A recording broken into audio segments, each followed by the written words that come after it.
अस्सलाम वालेकुम, welcome to my channel flavours of home. आज अगर आपका गोश्त सब्ज़ी खाने का बिल्कुल मूड नहीं हो, ना ही आपका चावल बनाने का दिल कर रहा है, तो ये रेसिपी आपके लिए ही है। मैं लाई हूँ आपके लिए बेसन की खंडरियों की रेसिपी। ये बहुत ही मज़े की बनती है और इनका जो जायका होता है वो सब्ज़ी गोश्त से हट के होता है। एक मरतबा लाजमी आपने इस रेसिपी को ट्राई करना और आप बिलीव करें कि घर में जब आप नहीं बना ली तो सबको बहुत पसंद आएगी, क्योंकि इसका जायका ही बहुत अलग होता है। तो रेसिपी आपने पूरी देखनी, क्योंकि मैं आपको साथ साथ जो टिप्स भी बताऊँगी कि आप इसको ऐसे बनाएं कि जो बेसन है इसकी जो कतलियाँ बिल्कुल भी सालन में घुलेगी भी नहीं और बिल्कुल साबुत रहेंगी। तो चलें स्टार्ट करते हैं, लेकिन उससे पहले आपको कहूँगी कि आप मेरे चैनल को लाजमी सब्सक्राइब कर लें। करना क्या है कि आपने सबसे पहले एक खाली कढ़ाई लेनी, उसमें आपके सामने मेजरिंग कप है जो आमतौर पे हम चाय के लिए यूज़ करते हुए 1 कप भर के मैंने इसमें बेसन का ऐड कर दिया था। इसके बाद इसमें मैंने एक छोटी प्याज जो थी वो बारीक काट के वो डाल दी थी, एक हरी मिर्च मैंने बारीक काट के डाल दी थी, बाकी मैंने बचा के रख ली थी सालन के लिए। और इसके बाद जो है ना, मैंने इसमें 1 चम्मच सूखी मेथी का ऐड कर दिया था, ये लाजमी खुशबू के लिए डाला जाता है। 1 चम्मच ही सिर्फ लहसुन का पेस्ट ऐड कर देना है, 1 चम्मच ज़ीरा साबुत ऐड कर देना और नमक, मिर्च और हल्दी जो है वो आपने अपने टेस्ट के हिसाब से ऐड करें, लेकिन इसमें ज़्यादा नमक, मिर्च और हल्दी ऐड नहीं करनी, क्योंकि ये होता है कि हमने बेसन की जो होती है ना वो कतलियाँ बनानी, लेकिन इसके बाद हमने मसाला अलग से बनाना होता है। तो फिर मिर्च मसालों का ज़रा आपने हिसाब रख रहे हैं, इसमें कम ही नमक मिर्च ऐड करना। अब जो असल चीज़ है वो इसका मिक्सचर बनाना है, जो इसका बैटर हमने बनाना है वो हमने ऐसा बनाना कि ना तो बहुत ही ज़्यादा पतला हो और ना ही बहुत गाढ़ा, क्योंकि इसको हमने बगैर किसी ऑयल के पानी के साथ जो है ना इसको पकाना होता है। तो आप देख रहे हैं कि मैं थोड़ा थोड़ा करके पानी शामिल कर रही हूँ, और पानी मैं इसलिए थोड़ा थोड़ा करके शामिल कर रही हूँ क्योंकि अगर मैं एकदम से ज़्यादा पानी डाल दूँगी तो बहुत पतला हो जाएगा। कतलियाँ तो इसकी जम जाएंगी, लेकिन जब आप इसको सालन में डालेंगे ना इसकी कतलियों को, तो ये बिल्कुल जो है ना घुलना शुरू हो जाती हैं। तो तकरीबन 1 कप बेसन था, उसके हिसाब से मैंने 1/4 से भी जो थोड़ा थोड़ा कम ही पानी यूज़ किया था। और इसके बाद जो है ना, मैं चम्मच के साथ आपको इसकी कंसिस्टेंसी दिखा रही हूँ कि आपने इसको इतना ही रखना है। और थोड़ा सा पानी मुझे थोड़ी सी गाढ़ी लगी थी, क्योंकि अगर ये ज़्यादा गाढ़ी तो जब आप इसको पकाते हैं ना तो फिर इसको हैंडल करना मुश्किल हो जाता है, और पानी जो इसका ड्राई होकर एकदम से बहुत ज़्यादा बेसन गाढ़ा होना शुरू हो जाता है, और इसके बाद जो है वो हैंडल नहीं होती। और अगर आप इसके पानी को ज़्यादा, इसमें मिक्सचर में पानी ज़्यादा रखें तो फिर ये बहुत पतली सी बनती है, और इसको आप बना तो लेते हैं, लेकिन जब आप इसको जमाते हैं तो उसके बाद ये बेसन सालन में घुल जाते हैं। आँच थोड़ी सी मीडियम से तेज़ ही रखना, ताकि जल्दी जल्दी पकना शुरू हो जाए। स्लो आँच पे आपने इसको नहीं पकाना, और इसके बाद आपने चम्मच मुसलसल चलाते रहना। तो जैसे जैसे आप चम्मच चलाएंगे बेसन जो है वो पकना शुरू हो जाएगा, और साथ ही ना बेस पे लगना शुरू हो जाता है। लेकिन आपने बिल्कुल भी टेंशन नहीं लेनी, क्योंकि ऐसा ही होता है, इसमें हमने ऑयल तो डाला नहीं होता जो ये जो है ना बेस पे ना लगे। तो इसको बस आपने यही करना है कि आपने चम्मच मुसलसल चलाते रहना, ताकि ये एक जगह पे रुके ना और पकता रहे, हर तरफ से जो है वो इवनली पक जाए। इसमें ये होता है कि इसका जो कच्चापन है बस आपने वही ख़त्म करना है, और बेसन को आपने अच्छी तरीके से जो है ना वो इस तरह मिक्स कर लेना कि बिल्कुल गाढ़ा सा ना इसका लई की तरह का मिक्सचर बन जाता है। और इसके बाद इसमें पकने की ना खुशबू आना शुरू हो जाती है। तो जब एंड पे ज़रा सा गाढ़ा होगा तो इस वक्त इसको हैंडल करना मुश्किल होता है, लेकिन आपने इसको 2 से 3 मिनट के लिए मज़ीद पकाना होता है, क्योंकि इसका जो कच्चापन और जो प्याज़ों का कच्चापन है वो ख़त्म करना होता है। तो अभी बिल्कुल जो है ना वो गोला सा बन के इकट्ठा होना शुरू हो गया, तो यही इसकी पकने की निशानी है। और इसको आपने हल्का सा स्मेल कर लेना, तो इसके कच्चेपन की जो बेसन की खुशबू वो भी ख़त्म हो चुकी होगी।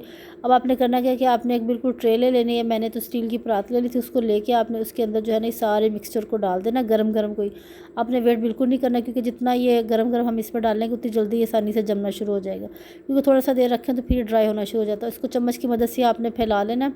सिर्फ इसको बनाने का यही एक ट्रिक होता है कि इसमें ज़रा टाइम लगता है और इसको जल्दी जल्दी हमने करना होता है। और जैसे ही गरम गरम को हम इसको फैला देंगे तो इसको आपने 5 से 7 मिनट के लिए बस रेस्ट देनी होती है। इतने में ये ठंडा भी हो जाता है और जम भी जाता है। तो बस इसका बनाने का यही एक मेथड है।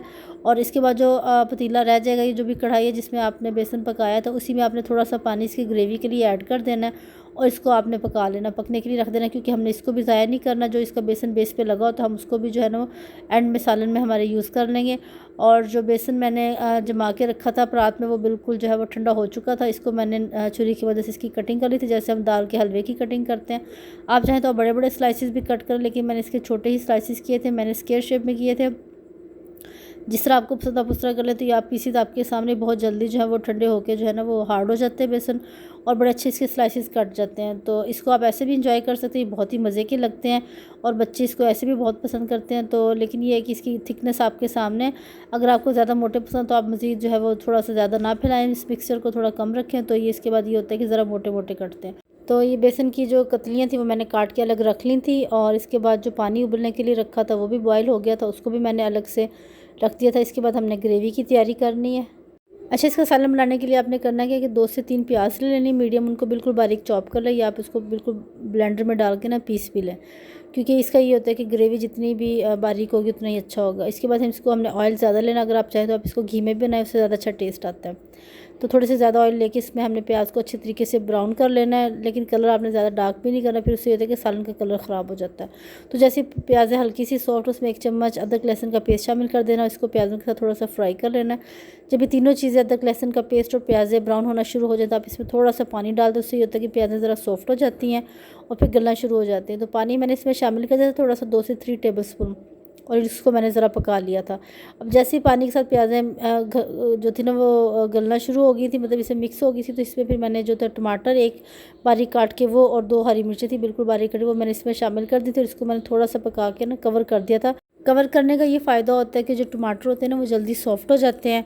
तो 2 से 3 मिनट के बाद मैंने इसमें इसको कवर खोल दिया था और इसमें जो थे टमाटर ज़रा सॉफ्ट होना शुरू हुए थे, तो फिर मैंने इसमें जो बेसिक स्पाइसेस होते हैं वो इसमें ऐड करना शुरू कर दिए थे। अच्छा, पानी थोड़ा सा मज़ीद मैंने इसलिए डालता है कि टमाटर मज़ीद इसमें सॉफ्ट हो जाए, क्योंकि अब हमने इसे नमक मिर्च डाला था, तो अगर पानी नहीं होगा तो फिर नमक मिर्च इसमें जलना शुरू हो जाएगा।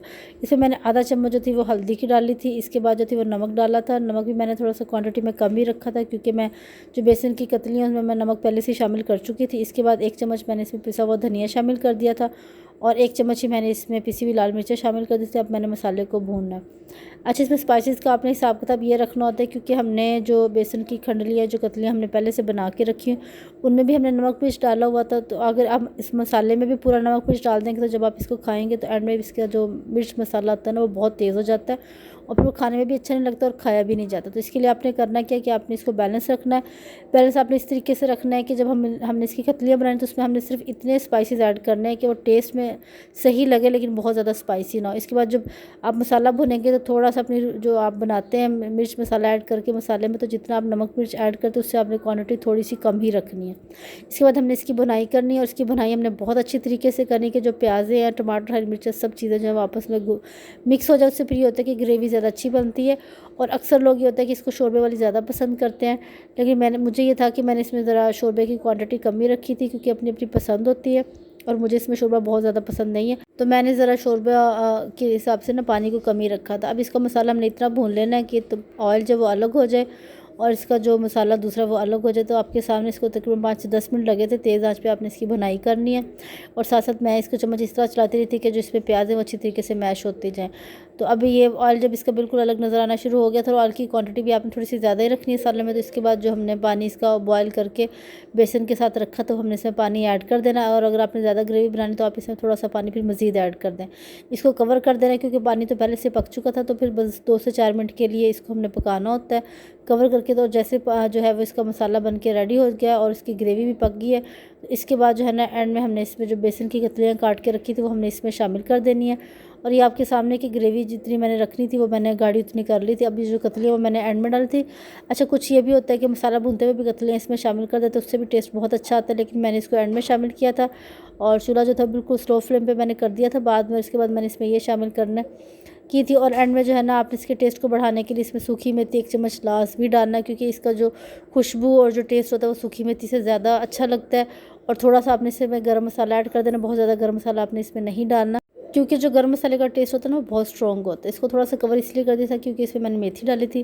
बस अब आपने इसको खाना है, इसको आप गरम गरम रोटी के साथ खाएं। रोटी पे आप थोड़ा सा घी लगा लें तो फिर और भी मज़े का लगता है, या आप इसको पराठा के साथ नाश्ते में एंजॉय करें, बहुत ही मज़े की लगती हैं।